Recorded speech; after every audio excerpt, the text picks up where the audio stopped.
Hey, this is Mark Patterson coming again live from Sun Valley, Idaho, and welcome to Finding Your Summit, all about people overcoming adversity and finding their way. And this week we had a super interesting dude. I met this guy on Denali at 14,200 feet.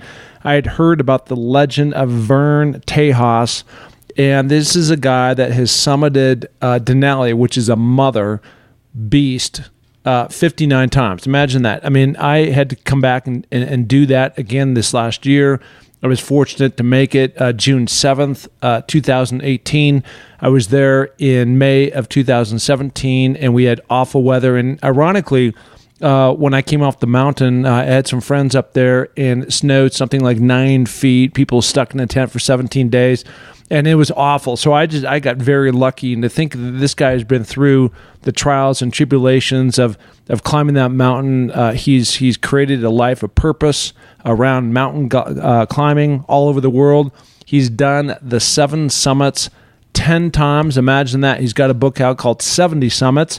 He's jumped off a few of those: Elbrus, Kosciuszko, Aconcagua. He rode a mountain bike off Mount Aconcagua down in Argentina, which I've been up, and it's just insane to even think somebody would do that, let alone put a parasail on your back and jump off. So super interesting chat with Vern. It was great to get caught up, post our successful summits on each end.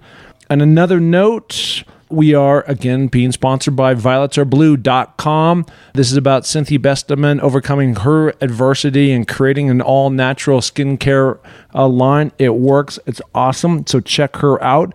If you want to know anything that's going on with my climbs, I've got Vinson now set on my sights in 19 of January. That's what I'm looking at. So if you want to find out more about that, my public speaking, you can find out all those things at www.markpattersonnfl.com.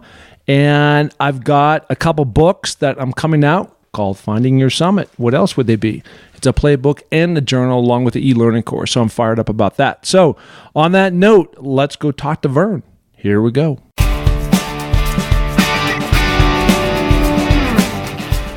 Hey, this is Mark Patterson back again with another great episode of Finding Your Summit, all about people overcoming adversity and finding their way.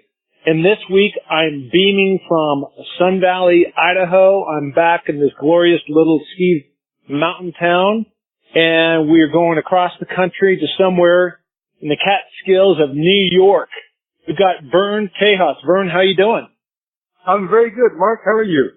Well, I'm doing fantastic, and it's funny because when we talk about finding your summit, literally it is metaphorical because everybody's trying to kind of figure out their own way in life and where to go and what to do. But I literally met you about 2.5-3 weeks ago on the summit of Denali at 14,000 feet, and I'd heard about the legendary Vern coming all the way up the mountain, and then it just, as our paths crossed, you happened to be at that camp when we arrived, and you came over and said hi, and I had a fantastic chat. So literally Finding Your Summit, I literally found you on the summit on that particular day.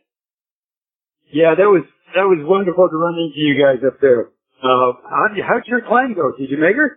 Yeah, no. I was up there last year. We may have talked about this, I can't remember, but I was up there early May. It was during a very cold stretch, and there was this lenticular cloud that just would not go away. We had encountered all kinds of snow. It just wasn't fun. We ended up not making it, so I had to come back and do it again. This year, as you know, we pretty much followed you up and down the mountain. It was just glorious weather for that, 2-3 week stretch of mostly sun.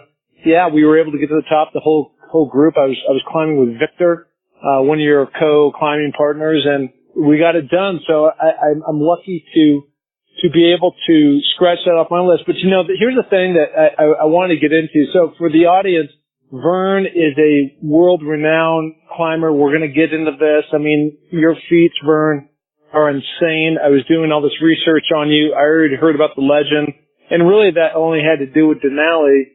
But, all these other mountains all over the world and some of the things you've done, we're going to get into. But I was just thankful that I got my second time on Denali. I was successful, like I said, a couple of weeks ago, hit that summit, take the top, got back down safely. But you've been on top of that thing like 60 times. Is that right? Oh, just one shy of it. Yeah, 59 times. But, who's keeping track? It's just something I love to do. I love that mountain. Gosh, this is something because, I played in the NFL and I've been through training camps and I've been through tough challenges. And on that mountain, it is the most majestic mountain range, all around you. And one of the things that it's just hard to get through is I love climbing the part pretty much from 14,000 up to the top. That's where I felt like the mountaineering really kicked in.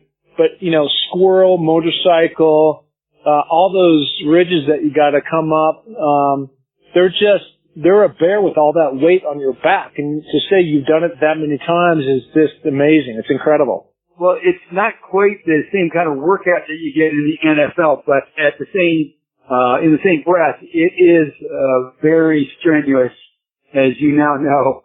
Once you get into a particular level of fitness, it's actually easier to stay there by continuing to climb than it is to stop and start. So for me, I've been training all my life for Denali, and it seems like it's been working out for me. So how did you get into mountain climbing? As I'm reading your story, you grew up in Portland, Oregon, and then ultimately you ended up going up to work on the Alaska pipeline and some Alaskan telecom. But what was that pull for you that got you into the mountains? Well, even though I was born in Portland at a very early age, my family moved to Texas. So I grew up on the flattest part of Texas, the Gulf Coast, right outside Houston. It's so flat there, Mark, they can actually raise sugarcane. That needs a lot of water. It has to be very flat. So I grew up without mountains, and because of that, I think I had this strong desire to test myself, to go someplace where you didn't just walk on a flat field. You actually had to expend some energy to get anywhere you're going. And so for me, mountains were calling, and I ended up going to Colorado at a very early age and found out that indeed was something I really enjoyed, being out in the great wilderness, testing myself, challenging myself in a natural environment. And so at a young age, I think I was 19, I hitchhiked all the way up to Alaska and fell in love with Denali the day I met her, actually. The third day in the state, I was able to cast my eyes on the most beautiful sight in the world, and I've been going back ever since then. It took me 5 years to learn enough about mountaineering that I could climb it without getting killed. But once I actually succeeded in getting to the summit, I've been returning every year since. I mean, that's just an incredible streak. So you kind of planted your stake, so to speak, in the mountain and became a mountain guide and a mountain rescue person that would go up and help others. But did you know that? Because here's the one thing that I was blown away. There's so many people that go up there, they struggle, and it's the hardest thing they've ever done. And you're kind of just walking up there. You've been up there so many different times with so many different people. And you're how old now? You're 60 what? 65. Yeah, and it's just like, I think this is a great lesson for a lot of people, that people who truly find their purpose in life and they're doing what they feel like they were meant to do, it's just, you look like you're about, 30 years old. You're in fantastic shape and you're happy and you're not crammed behind a desk and you're truly doing, something very purposeful. And I think it was really cool to engage with you and kind of see, and then you walked away and we're like, God, this guy is amazing. I mean, look how, great he looks for 65, comparing you to, I guess, the other people who just let their bodies deteriorate because they stopped moving. I think the big trick for me, Mark, was I got to follow my passion. And when you follow your passion, you're compelled on a different level. It's not work. It becomes a lifestyle. And for me, to be in the mountains is my happy place, and to be able to climb Denali now for so many years. And I started when I was 25. So you can see there's 4 decades of climbing up there. It's something I'll keep doing as long as I can. It's just, for me, I was fortunate to be able to find an occupation that allowed me to be in the mountains, and particularly on Denali. Well, obviously you've been recognized by a lot of your peers, a lot of younger guys who, for the most part, kind of a younger man's sport, but you've been able to thrive in that environment by keeping yourself in shape and your knowledge of the mountains and how to stay safe with your various clients. But in 2002, Sports Illustrated named you one of the top 50 Alaskan athletes of the 20th century, which is pretty cool. It was quite an honor to be recognized at that level. I grew up with Sports Illustrated. My father was an Olympic swim coach, and to be honored by that particular magazine while he was still alive, definitely one of the highlights of my life. So he could actually see that I had made the grade. He wanted me to be a swimmer, of course, but you know how life is and kids are. I decided to go in a different direction entirely, but to be honored as an athlete by Sports Illustrated definitely was a fantastic honor. There's no other way to look at it in my life. That one of the top athletes of the century was quite an honor. Yeah, I wasn't in that particular edition, of course, because I was playing football, but I was very fortunate to be graced somewhere in a variety of different articles 5 different times in Sports Illustrated. And, the thing about the magazine business is, kind of going on the other end of the where magazines are going, because everything's going online, right? And so that business is not as thriving as it used to be, but that used to be the magazine, the journal that everybody would go to get their sports content. So it's really cool that they actually recognize you. I was climbing with another guy, a number of different expeditions, Mike Hamill, who you know, and I had never been in the Himalaya. You have, and we'll get into that in a minute. But in his opinion, he said that the Alaskan mountain range is much more scenic to him and majestic than the Himalaya. Do you see the same thing? After climbing in both for many years, I'm still very much in love with Alaska. The mountains there seem wilder, more remote, bigger glaciation, really. Like the Hilton Glacier that you and I both walked up a couple of weeks ago, it's bigger than anything in the Himalayas. It's a huge glacier in itself, and it's just one of many. So it's a real, I guess, I'm grateful for the luck or the fortune or God's blessing to have been able to find a place that I really love, and then after traveling all over the world, I've been to every continent many times.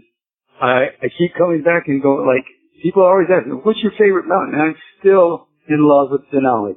It's still my first love and my strongest love. It's just been wonderful to be able to climb it and share it with many, many other people. Well, to put this in perspective for the listener, Denali Mountain Range National Park is 6 million acres, which is insane. It's the size of Massachusetts. So, and that's just the Denali National Park. So you're not even talking about, Anchorage and some of the other towns up there. It's just remarkable the actual scope and size. So let's get into some of these crazy things that you've done, as you've gone around the world. The first thing, and this might be more than what I found, but at the time when this was published and what I read, you've done the 7 summits, which are the highest peaks on each continent I'm trying to do 10 times. You've circled those at least 10 times. Is that right? That's correct. Some of them many more times, like Denali, almost 60 times now. The highest mountain in Antarctica, known as Vinson. I've done that over 40 times. Many times on the top of the highest point in South America, Aconcagua, over 30 times.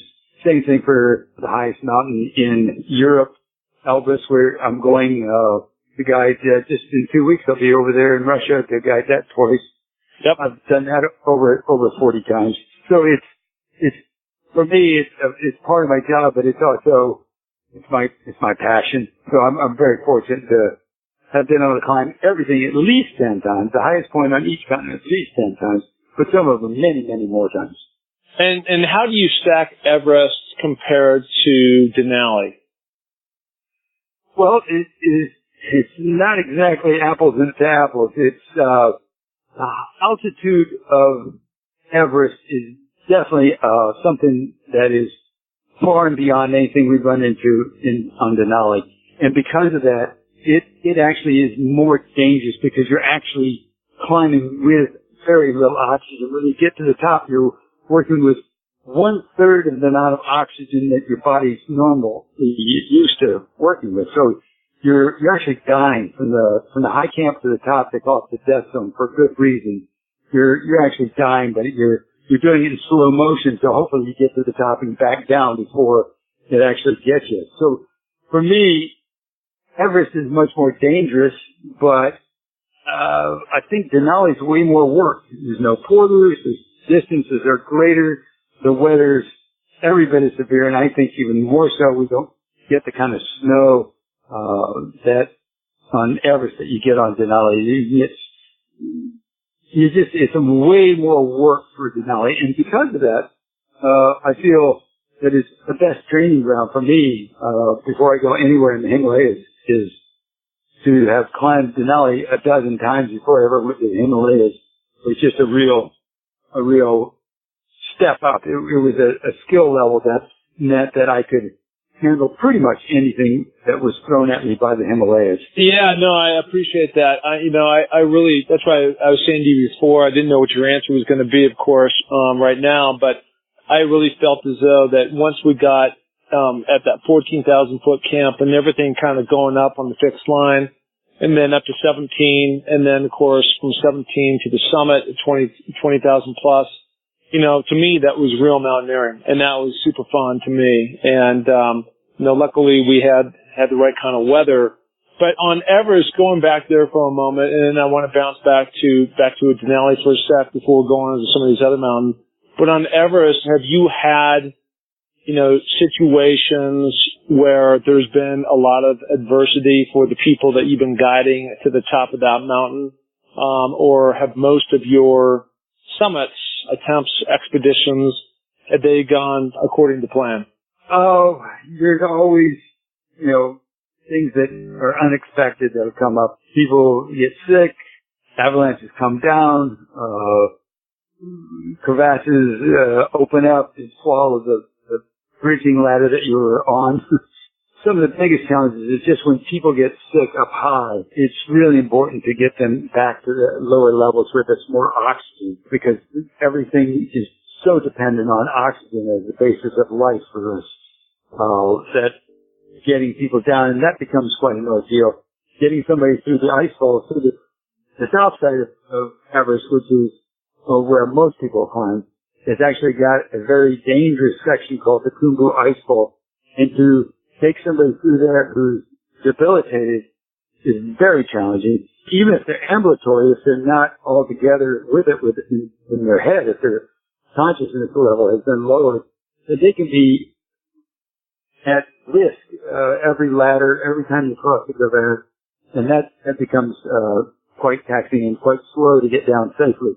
However, if the guy is non-ambulatory, if he's actually in a litter and you've got to carry him, then you've got to get him and the litter carriers across the same ladders, across the same crevasses at the same time, and then it becomes an ordeal. So recently, they've been able to do much more with helicopters. Now, helicopters can fly that high, but some of the big challenges in the past were getting people off the mountain down through the Khumbu Icefall. Yeah. Now, have you always guided with alpine ascent on most of these expeditions that you've been doing? I've been with alpine ascents for 28 years now, so most of my climbing history of my 4 decades has been spent on almost 3 of those decades with alpine ascents. Great people. They hold a pretty high standard of being conservative and safe. And for me, that's the kind of people I want to work with, is the ones who value us getting back more than the summit. So that's always been high on my list. Yeah, no, I've been on a number of different expeditions with different companies, and I would have to say Alpine Ascent this last year. I just got off again a couple weeks ago of Denali. Probably my best experience I've had in terms of the organization, the attention to detail, food, a bunch of things that really matter, at the end of the day that sometimes you just don't really think about till you're up there and you're in it. And for sure, want to talk to you further about my Vinson and Everest, expeditions coming up in the next year and a half. So yeah, so that's that. I also, another guy here in Sun Valley that I'm friends with, I've climbed with, Ed Viesters, as you know, he's done a number of expeditions all over the world with no oxygen. I had a chat with him on a podcast a while ago, and he was part of that whole 1996 in the thin air rescue when all those guys got into major problems up there, and unfortunately they went up in the superstorm, and he chose to go down, and it was just an intuition that he had that the weather wasn't quite right. And then when he actually summited after all those guys left the mountain, it was Bluebird Day, and it's just unfortunate that those guys decided to make a bad choice and climb in weather that they shouldn't have been in, and also go beyond the turnaround time and then running out of oxygen. And people ask me, like, Mark, are you scared of the mountains? And I hear about all these accidents, and for me, in my perspective, I'm interested in hearing what yours is that it's usually just bad luck, an avalanche comes down like it did a couple years ago on Everest, which happens, where it wipes out Camp 1, base camp, and once every blue moon, or it's just bad judgment, or people don't put themselves in the right position. It just seems like, every single one of my expeditions, there's always a weak link who think they can be on a mountain. They don't prepare themselves in the right way, and they end up just wobbling to the top or getting sick or just shouldn't be on the mountain in the first place. But what is your experience in that? Do you agree with that, or do you just, what's your view of the world in terms of, the danger that the mountains bring? Well, yeah, mountains are risky. There's no denying that. There are different risks, though, as you mentioned. There's the ones that your decisions create, and there's the ones that the mountain conditions create. To me, to make bad decisions and that be the risk is something that good guiding is all about. We're trying to make decisions that lead to positive outcomes. I think in the disaster of 96, there's ample evidence that many decisions were poorly made, and I think it's because of the competition that was going on between a couple of different companies. They made bad choices. Theoretically, they would have made great sense financially, but it was very poor things going on the mountain itself, which is where it really counted. That's lamentable, and that's something we can learn from. I think it's still being studied in many of the schools today. I know a lot of business schools actually use that catastrophe, if you will, as studying leadership or lack thereof. So I think there's people learning from it in the business world, but every guide has taken home some bit of learning, some choice bit of wisdom from watching fellow guides die up there. And certainly some of the climbers did too, but there's more guides actually died on that mountain at that time than the climbers. So it was very educational in a very sad, gruesome way. The other choices or the other risks, such as the avalanche that came down and swept through base camp. No one could have ever predicted that, and that's one of the risks that you just have to say. Mountains are dangerous places, as the ocean can be a dangerous place, as the jungle can be a dangerous place, as a desert can be a dangerous place. We take the knowledge of the mountains and knowing that, avalanches can happen, earthquakes can happen. That was an avalanche that was triggered by an earthquake. Those things, we just have to best guess whether or not that's going to happen while we're in the mountains. And I don't think anybody could have predicted that.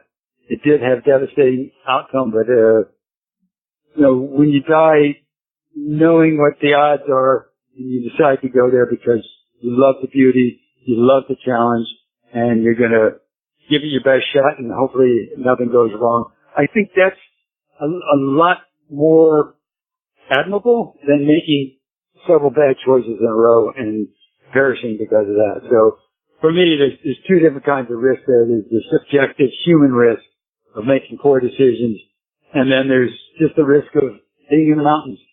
You know, things come down. You know, all the mountains are going to be level one day. You just don't want to be there when they're in the leveling process. Yeah, you talked about mitigating risk, and I really agree with that. Not too long ago, I had Laird Hamilton, big wave surfer, on the pod, and, he's got a crazy story with, he really introduced taking jet skis and riding into these gigantic waves.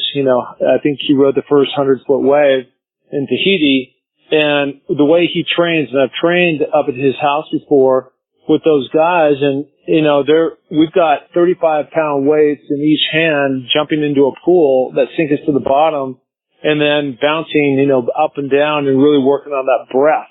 And so much about mountain climbing is really breathing in and breathing out, and trying to put more oxygen into your system so you reduce the risk of mountain sickness and those things. But even though he's, in the water underneath, and guys like you are above the surface and high in the mountains, it's the same thing in terms of really understanding that there is danger out there, and then turning it around and like you said, the objective and the subjective about putting yourself in the best position of success.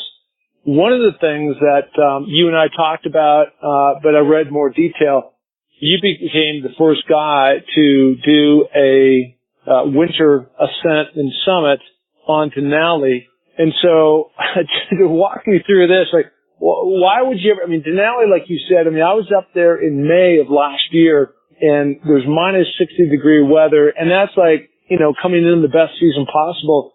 And now you're going into a environment that is dark about, 18 hours of the day, and, brutal weather, brutal temperatures. And you were talking about strapping a ladder, around your waist to mitigate if you fell into a crevasse. Obviously, you're the only guy out there. Explain how that all went down. I'm glad you asked. Several people had tried to envision what would happen if you fell in a crevasse and you weren't tied to somebody else.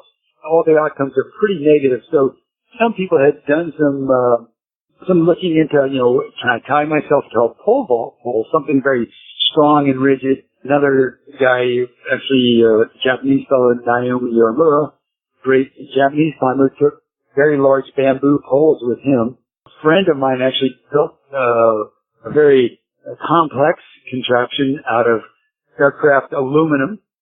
This is all the understanding is if you fall in the crevasse, you want something to keep you from going all the way down to the bottom. So the idea was to have some kind of device to bridge across the top of the crevasse. So I must explain for our audience that typically in the wintertime it snows and it blows, and when the snow blows across the top of the crevasse, eventually it seals over and becomes quite invisible. There's a bridge, goes the whole length of the crevasse, and the whole thing is covered. So it's a booby trap just waiting for you, some poor fool to step on it and pop through into what we call the dark room. The idea with the ladder was to create something that not only would keep me from falling in, but would allow me something that I then could crawl across to the side of the crevasse and then be on the side of it and hopefully live through the ordeal. Ladder, because I didn't have the money for a very sophisticated aluminum contraption, I didn't have access to bamboo, so I thought, what is there that I can easily afford and is strong enough to hold my weight if I fall sideways on it? And that turned out to be an aluminum ladder, which I still have today. Clean the gutters with it up in Alaska. But awesome. The idea was that if I were to drop through, it would span across the crevasse, and then I'd be able to crawl out on the rungs of the ladder in a horizontal position. Fortunately, I had very large skis that were also very strong, and one crevasse that I actually did open the bridge, that totally skiing along, everything's white, everything's flat, and all of a sudden a black crack goes out from underneath my skis in both directions, 2 feet wide and 50 feet long. I would have gone to the bottom had it not been for my skis. I was able to then levitate off that thing very quickly. I had so much adrenaline when I saw that open up that I was able to actually jump with my ladder on, with my pack on, with the sled behind me over the crevasse, and I survived without actually having injured it. So the temperature up there in the winter, I can't even imagine. I know they've been as much as 100 below. There's a great book, 90 or 100 below. I can't remember the exact title, but for you, you'd climb. When I say day, it's really kind of night because it's so dark up there. But what did you do in terms of at night? Of course, when we were just up there, we'd pitch a tent on the surface, and that's what we would do. I can't imagine you were pitching a tent during that kind of crazy environment. So what would you do? The big challenge, of course, is the cold. The dark is difficult to work with. The headlights are good for that. The challenge of camping in the cold is tremendous. It could be, as you were saying, 60 to 80, 100 below. The name of that book actually was minus 148. That was the end of the wind chill chart for the wind and the temperature they had. They just quoted the wind chill chart, minus 148. It was written by one of my heroes, Art Davison. They experienced those kind of conditions on their summit attempt. I knew that was a possibility, and I knew that for me, I could not endure those kind of temperatures. They had to dig a snow cave, and that's basically what I learned from that book was you need to get underground. It can be, let's just say, 60 below air temperature, but if you get underneath the snow surface, you dig yourself a snow trench or snow cave, you're then very, very much insulated from that 60 below weather, and you can actually get the interior of the snow shelter can be as much as 30 degrees above zero. You don't want to get any higher than that, of course, because then it starts melting. But 30 degrees above zero, as opposed to 60 below, that's 90 degrees difference. And you can quite easily cook, repair your clothing, exercise, do all those things in the snow caves without actually having to endure the tremendous challenge of the temperature. Because snow, as you probably know, is very porous, and those little air pockets between the stellar dendrites of each snowflake actually acts as the air that was trapped in down. It's an insulation, and it's a very good insulator. And because of that, the temperature is hugely different than the outside. Yeah, that's just insane. I mean, anybody listening should think that, you would even want to attempt, in those types of conditions, like you're half insane. But that's also what drives you. And like you said, you've always had a great love of the great state of Alaska and that mountain range. Okay, so let's zip down to South America. I've also climbed Aconcagua one time, not 30. I think you said it was something like that. But right? But over 30. Yeah, over 30 times. But the thing that I was reading about that I was just like, holy smokes, is when you took a mountain bike to the top. I mean, I had my pack on and we're going for it, and I thought that whatever amount of pounds I was carrying at the top was impressive. Now I hear that you've got a mountain bike, you're pulling that thing to the top, and then you rode that thing all the way down. I mean, where did that come from? Well, it's mixing two things that I love together. I love the mountain biking. They're great. It's really good for your legs, great for climbing. And then, of course, I love mountaineering. And it just made sense to try to do something that no one else had done before, which was to ride my bike down the highest mountain in the Western Hemisphere. It's almost 23,000 feet tall. It's much higher than Denali. And some people think I'm a little bit crazy, and I guess that would be kind of proof of it. It was great fun. I loved doing it. I don't think I'll ever do it again. A lot of work getting the bicycle up there. and pretty dangerous on the way down, Mark. I wore a helmet, and I actually ended up using it twice. And I actually went over the handlebars, the upper steep section of the canaletta. Yeah. I went over twice. I went over the handlebars and, head first into the rocks below. I dust myself off, check for broken bones. Not finding any, I got back on the bike and continued on down, but it could have been, less than wonderful, very easily.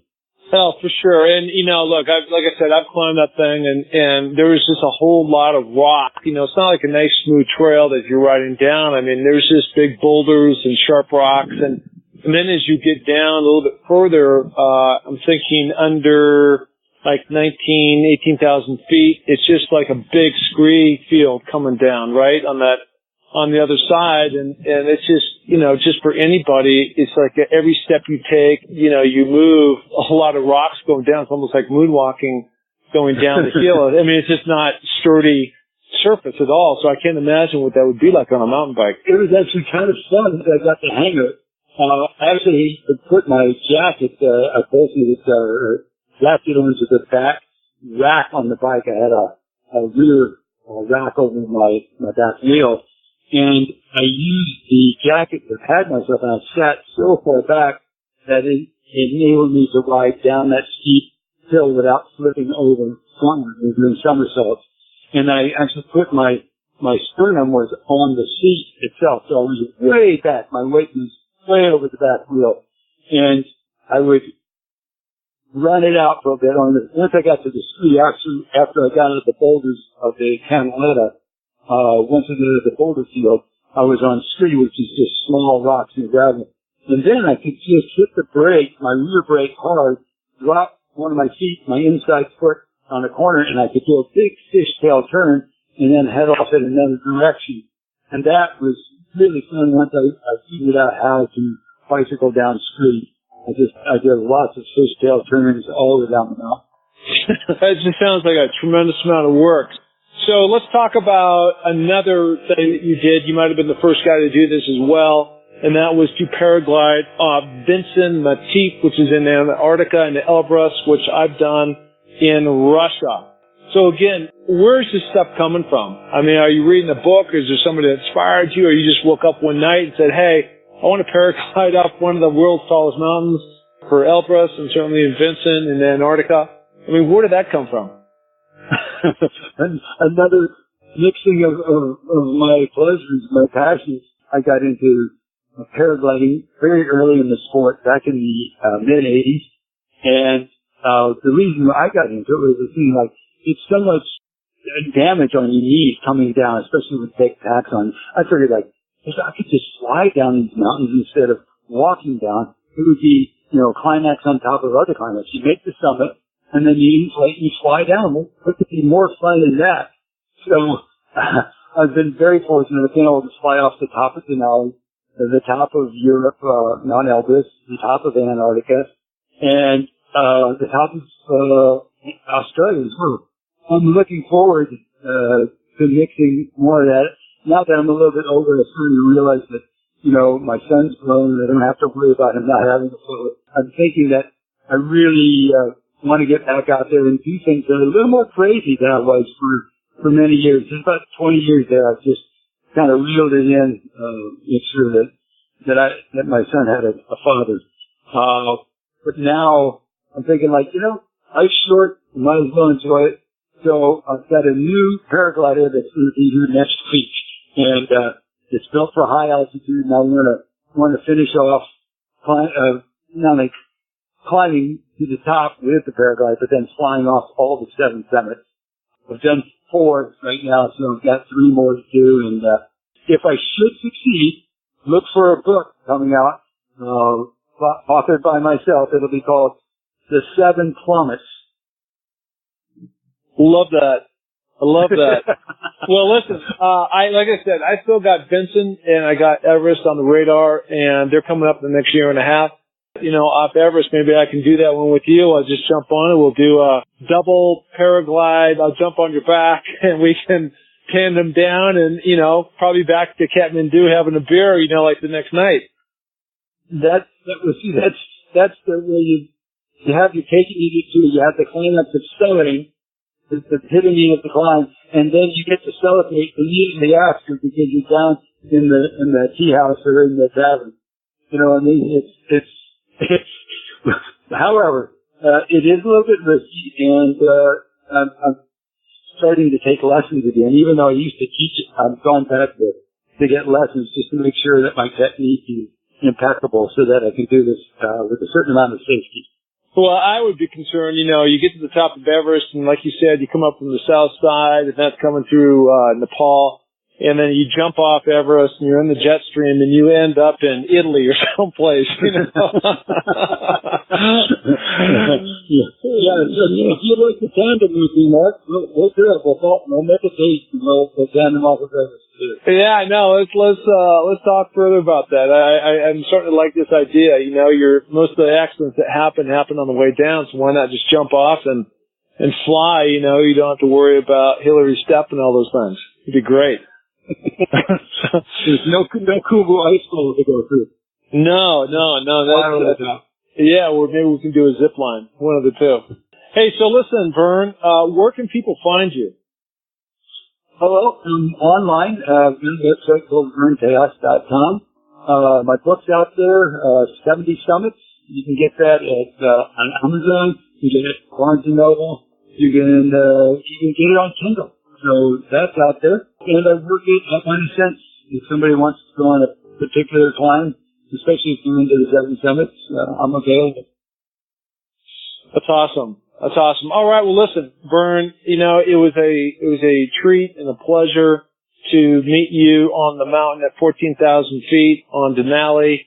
You know, again, I'm glad that we were able to connect, and I asked you if you'd do me the honor of being on the podcast, and said, of course, and you stayed true to your word, and so I reached out to you, and then here we are. So, you know, you've got a fascinating life. You've got a life of purpose and passion, and something that everybody should aspire to, not necessarily be a mountain climber if that's not their passion, but to go after the things that they love. And I really appreciate you coming on and sharing your story.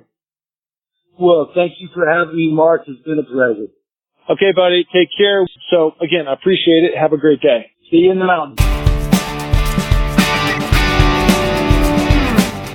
Hey, and thank you so much for listening to the Find Your Summit podcast. We are so glad to have you along for this journey.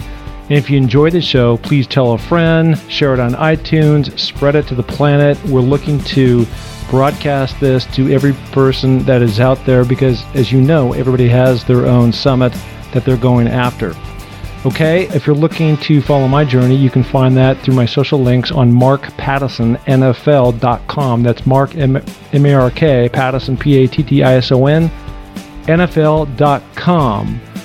So, until the next podcast, just remember, clear eyes, full hearts, and remember, it takes a little more to make a champion, so make it happen.